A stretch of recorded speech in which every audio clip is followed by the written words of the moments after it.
बस हमारी यही फॉल्ट है कि न्याय हम मांग रहे हैं, जो कि आज इस देश में बहुत ही बुरी चीज़ हो गई है। अपने हक के लिए कुछ भी चीज़ कहना और किसी से उम्मीद रखना, बस आश्वासन ही मिल रहा है, बाकी आगे कोई भी प्रोसीजर कंप्लीट होता नहीं दिख रहा है हमें।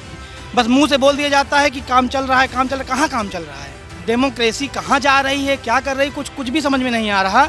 ये तो बस तानाशाही वाला रवैया है गवर्नमेंट का। आप धरना करते रहिए, मर जाइए, कोई सुनने वाला नहीं है। प्रश्न इनका क्वेश्चन ये गलत बनाए, 150 क्वेश्चन बना नहीं पाए, उसके बाद सारी जिम्मेदारी हम लोग के ऊपर कि रुक जाओ, वेट कर लो। क्यों वेट कर लें? जनता दर्शन हम लोग लगातार 20 दिन से जा रहे हैं, वहाँ पे कोई सुनने वाला नहीं है। बस जाओ, वो सिर्फ दिखाने के दांत हैं। और सबसे बड़ी बात यह है कि सुप्रीम कोर्ट का सम्मान दांव पे लगा है उत्तर प्रदेश सरकार में। पता नहीं क्या देखते हैं, क्या सुनते हैं, ज्ञापन पढ़ते हैं कि नहीं पढ़ते हैं, पकड़ा देते हैं। केवल दिखावा है ना कि हम ले लिए, बस ऐसे देख लेंगे, ठीक है काम आपका हो जाएगा। अरे काम हो जाएगा, मॉनिटर कौन करेगा उसको? शर्म लाज कुछ बची हो तो हम सबको नियुक्ति दे दें। हमको बहुत हंसी आती है कि सुप्रीम कोर्ट का आदेश है, उस पर भी नियुक्ति नहीं मिल रही है। मुख्यमंत्री जी को इतना वक्त है कि चलचित्र देख सकते हैं, लेकिन हम लोगों को नहीं देख सकते हैं। हमारा आदेश है, लगभग 1 साल हो गया है। वो आदेश जिस कारण हमारा मामला रोके हुए हैं, वो भी आदेश लगभग 9 महीने होने वाले हैं, लेकिन विभाग के अधिकारी अभी भी शांति से बैठे हैं। किसी का करने का इनका मूड ही नहीं है। इनका ये है कि जितना दिन टाल सके तो टालते रहें। एक कहावत नहीं है, आज करे सो आज कल, आज करे सो कल। तो इनके यहाँ ये है कि काम को इतना टालते रहो कि क्या पता करना ही ना पड़े, तो वही है इनका। 69,000 शिक्षक भर्ती अभ्यर्थी लंबे समय से प्रदर्शनरत है। ये अपनी मांगों को सरकार से पूरा कराने के लिए गुहार लगा रहे हैं। आज इनके प्रदर्शन को 93 दिन हो गए, लेकिन सरकार ने अभी तक इनकी मांगों को अनसुना कर रखा है। तो आज मैं इस वक्त मौजूद हूँ राजधानी लखनऊ में, और आज हम उनसे सीधे बातचीत करेंगे और जानेंगे कि उनका आगे सरकार से क्या संदेश है। मैम, आप लोग यहाँ पर लंबे समय से प्रदर्शनरत हैं, इसके पीछे का क्या कारण है? इसके पीछे का यही कारण है कि हमारी मांगों को अनसुना किया जा रहा है। और जैसा कि आप देख ही रही हैं कि आज हमारे धरने का 93वां दिन है, लेकिन ना सरकार इसको संज्ञान में ले रही है, ना सरकार के अधिकारी। बस हमें हीला हवाली कब से किया जा रहा है, और हमारा जबकि मांग जायज़ है, कोई भी हमारी मांग इलीगल नहीं है। जो इनको इतना कष्ट हो रहा है कि हमारी मांगों को सुनने में, हम सुप्रीम कोर्ट से जीते हुए हैं। हमारे सुप्रीम कोर्ट का ऑर्डर आए 11 माह हो गया है, तब पे भी हमेशा हमें पिलर टू पिलर मूव कराया जा रहा है, जबकि ना हमारी कोई फॉल्ट है। बस हमारी यही फॉल्ट है कि न्याय हम मांग रहे हैं, जो कि आज इस देश में बहुत ही बुरी चीज़ हो गई है। अपने हक के लिए कुछ भी चीज़ कहना और किसी से उम्मीद रखना। आप लोगों ने मुख्यमंत्री आवास का घेराव किया था, अधिकारियों से बातचीत की थी, उसके आगे इसमें कोई कार्रवाई हुई या फिर वहीं पर कार्रवाई स्थगित है?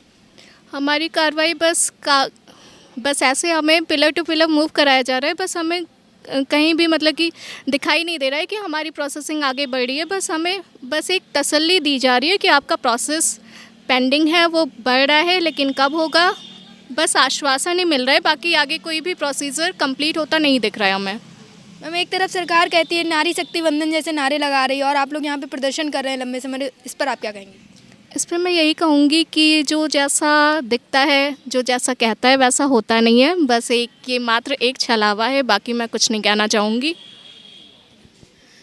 सर, आपका सुप्रीम कोर्ट से आदेश आए हुए 1 साल हो गया है, लेकिन अभी तक इस पर कोई प्रोसेस नहीं हुआ, इस पर आप क्या कहेंगे?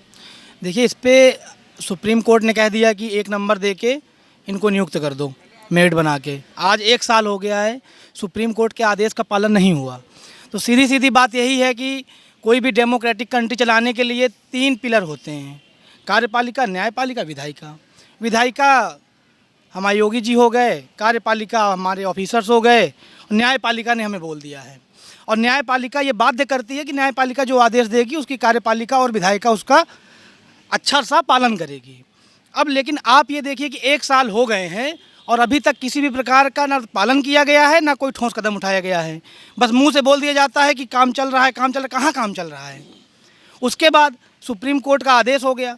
उसके सुप्रीम कोर्ट के आदेश होने के बाद भी 93 दिन से धरना भी चल रहा है। यहाँ पे हर आदमी का अधिकार है अपनी मांग रखने के लिए धरना करना। तो 93 दिन से ये भी हो रहा है, तब भी इनके कानों में कोई जू नहीं रेंग रहा, जिसे साफ साफ यही पता चलता है कि अब डेमोक्रेसी कहाँ जा रही है, क्या कर रही, कुछ भी समझ में नहीं आ रहा। ये तो बस तानाशाही वाला रवैया है गवर्नमेंट का, ऑफिसरों का। ऑफिसरों ने ऐसा सर्कल बना दिया है कि गवर्नमेंट ऑफिसरों के हिसाब से चलती है, और अब कुछ नहीं, एक प्रकार से कह सकती हैं क्राउन रूल टाइप का सिस्टम चल रहा है। आप धरना करते रहिए, मर जाइए, कोई सुनने वाला नहीं है। और लेकिन फिर भी सुप्रीम कोर्ट का आदेश है तो हमें विश्वास है कि सुप्रीम कोर्ट का आदेश है तो हमारा तो ये करेंगे ही, ना चाहते हुए भी इनको करना ही पड़ेगा और हम अपना करवा के ही रहेंगे, तभी यहाँ से हटेंगे। सर आगे की रणनीति क्या होगी आप लोगों की? देखिए आगे की रणनीति क्या है कि अभी चीज़ें चल रही हैं अपने अधिकार की मांग को लेके, जो हमें हमारे अधिकार मिले हुए हैं उसके तहत हम अपना धरना कर रहे हैं, अपने कंटेम्प्ट कर रहे हैं। और 22 तारीख को हमारी कंटेम्प्ट में एक डेट भी लगी हुई है, तो उस पर भी कुछ चीज़ें देखने को मिल सकती हैं। साथ ही यहाँ पे धरना चल रहा है, अगर नहीं करेंगे तो फिर बहुत सारी चीज़ें हैं जो उनका हम लोग अपना ठोस कदम उठाएंगे अपनी नियुक्ति के लिए। और ना ही बात नियुक्ति के साथ साथ यहाँ पे बात आ रही है एक आम आदमी को जो अधिकार मिले हुए हैं कि वो सुप्रीम कोर्ट से अपना अधिकार ले सकता है, उसके साथ गलत हुआ है तो हमारे साथ गलत भी विभाग ने किया। हमारे साथ गलत करने के बाद डबल बेंच ने हमको रिलीफ दिया, फिर उसके बाद क्या किया कि गवर्नमेंट चली जाती है हम लोगों के खिलाफ। मतलब हम लोग कौन हैं? एक आम जनता है। गवर्नमेंट क्या है? संचालन करने वाली। तो गवर्नमेंट चली जा रही हम लोग के खिलाफ सुप्रीम कोर्ट, फिर भी सुप्रीम कोर्ट ने भी हम लोग को रिलीफ दे दिया, अब फिर भी नहीं मानने को तैयार। अब उसमें गलती इनकी, प्रश्न इनका, क्वेश्चन ये गलत बनाए, 150 क्वेश्चन बना नहीं पाए, उसके बाद सारी जिम्मेदारी हम लोग के ऊपर कि रुक जाओ, वेट कर लो। क्यों वेट कर लें भाई? गलती तुम्हारी है तो हम क्यों वेट करें? तो इसीलिए यहाँ पे लड़ाई जारी है और ये जारी रहेगी। सर आप सरकार को क्या मैसेज देना चाहेंगे? सरकार को मैसेज यही देना चाहेंगे कि एक सिंहासन खरीद ले और एक मुकुट, और आराम से बैठे और जो है बाबर और जो भी थे अभी राजा अकबर उनकी तरह शासन करे, क्योंकि वैसे भी सुनना नहीं है। जनता दर्शन का आपने नाम सुना होगा, जनता दर्शन हम लोग लगातार 20 दिन से जा रहे हैं, वहाँ पे कोई सुनने वाला नहीं है। बस जाओ, वो सिर्फ दिखाने के दांत हैं। उसके बाद मुख्यमंत्री जी तक पता नहीं कोई बात जाती है कि नहीं जाती, समझ ही नहीं आता है क्या रूल है। तो इसका मतलब वही है कि दरबार लगेंगे, मंत्री बैठेंगे, अधिकारी बैठेंगे, राजा जी चर्चा करेंगे, वैसे ही कर लें, एक सिंहासन और एक मुकुट खरीद के आराम से रूल करें। सर शिक्षक भर्ती के सुप्रीम कोर्ट के आदेश आ जाने के बाद भी इस पर कोई अनुपालन नहीं हुआ, इस पर आप क्या कहेंगे? बड़े शर्म की बात है। हम ऐसे प्रदेश में जी रहे हैं जहाँ केवल नाटक किया जा रहा है और कुछ नहीं किया जा रहा है।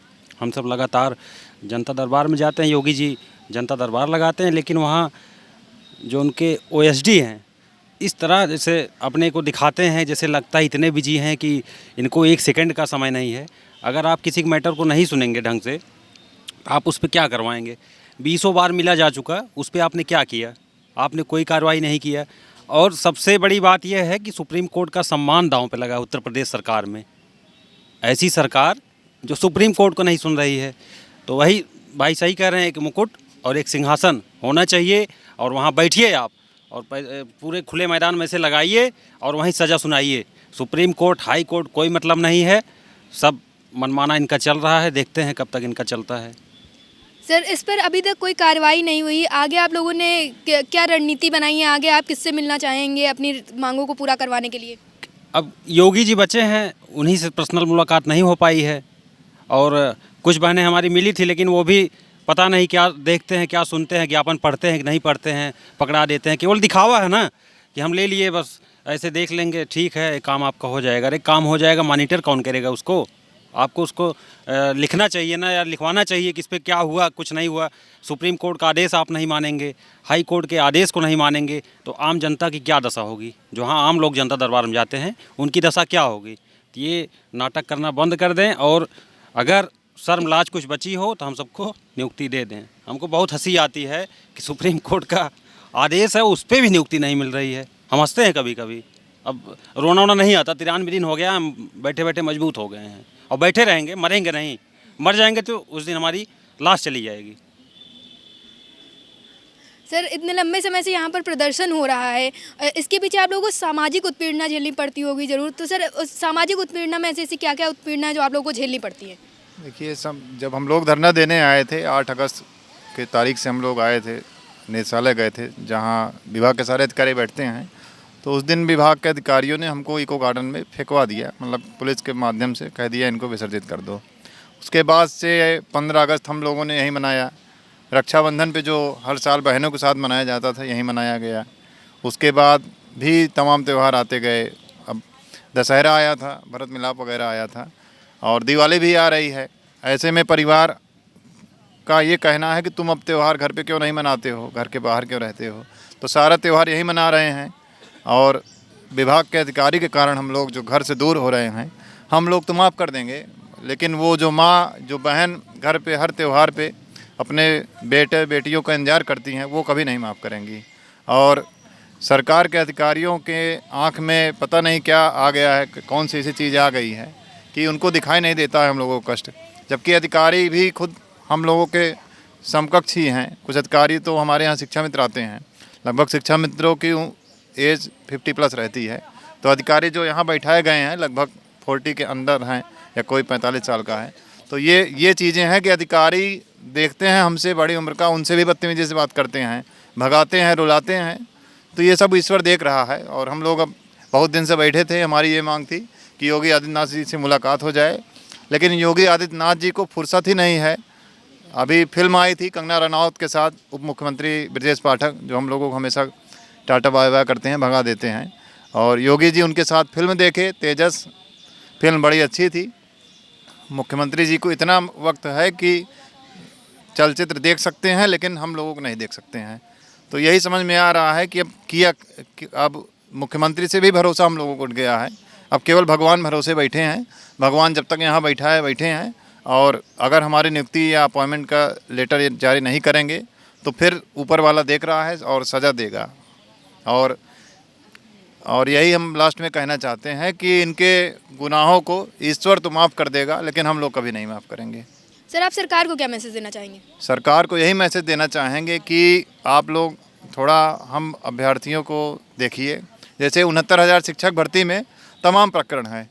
हुआ ये है, पूरा प्रकरण आपको हम बताते हैं कि जब भर्ती आई थी तो लिस्ट में कुछ भ्रष्टाचारी अधिकारी थे जो पकड़े गए थे, न्यूज़ में भी आया था, हर जगह आया था। कुछ शिक्षा माफिया थे, तो इन्होंने नकल कराकर, जैसे एन गन प्रकार सेटिंग करके, जैसे अपनी आम भाषा में कहा जाता है, कुछ अभ्यर्थियों को 69,000 भर्ती में शामिल कर दिया था। जब भर्ती की लिस्ट आई तो 69,000 लिस्ट में अभ्यर्थियों का शैक्षिक गुणांक नहीं निर्धारित था, जो अंतिम कट ऑफ चयनित गुणांक है, ये नहीं निर्धारित था। उसके कारण क्या हुआ कि मुकदमा चलता गया। हम लोग इसलिए मुकदमा किए कि आप एक नंबर से हम लोग को वंचित रखे थे। एक प्रश्न इन्होंने गलत बनाया था, और एक प्रश्न इन्होंने गलत बनाया था, और कुछ घोटाले भी किए थे, और जिसके कारण भर्ती का जो अंतिम चयनित गुणांक है उसमें लिस्ट में शो नहीं हुआ था। नॉर्मली जो भी परीक्षा कराते हैं, यूपीएससी, SSSC, IAS, PCS, जितने भी एग्ज़ाम होते हैं, सब में शैक्षिक गुणांक लिख के आता है।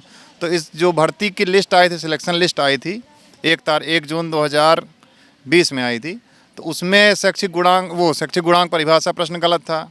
ऐसे अभ्यर्थियों की लिस्ट आई थी, और जो भर्ती में मेरिट रहनी चाहिए वो मेरिट नहीं शो हुई थी, जिसके कारण अभ्यर्थी के साथ अन्याय हुआ था, वो अभ्यर्थी मुकदमा किए, जिसमें 13 मार्च को आदेश दिया गया कि आपने भर्ती में घोटाला किया है, आप लिस्ट को रिविजिट करिए।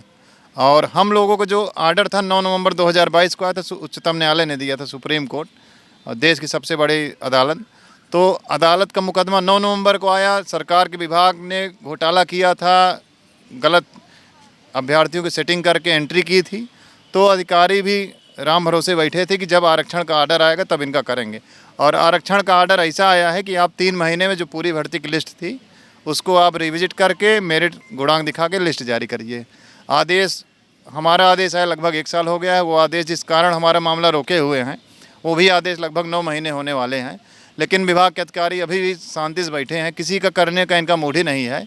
इनका ये है कि जितना दिन टाल सके तो टालते रहें। एक कहावत नहीं है, आज करे सो आज कल, आज करे सो कल। तो इनके यहाँ ये है कि काम को इतना टालते रहो कि क्या पता करना ही ना पड़े, तो वही है इनका। धन्यवाद।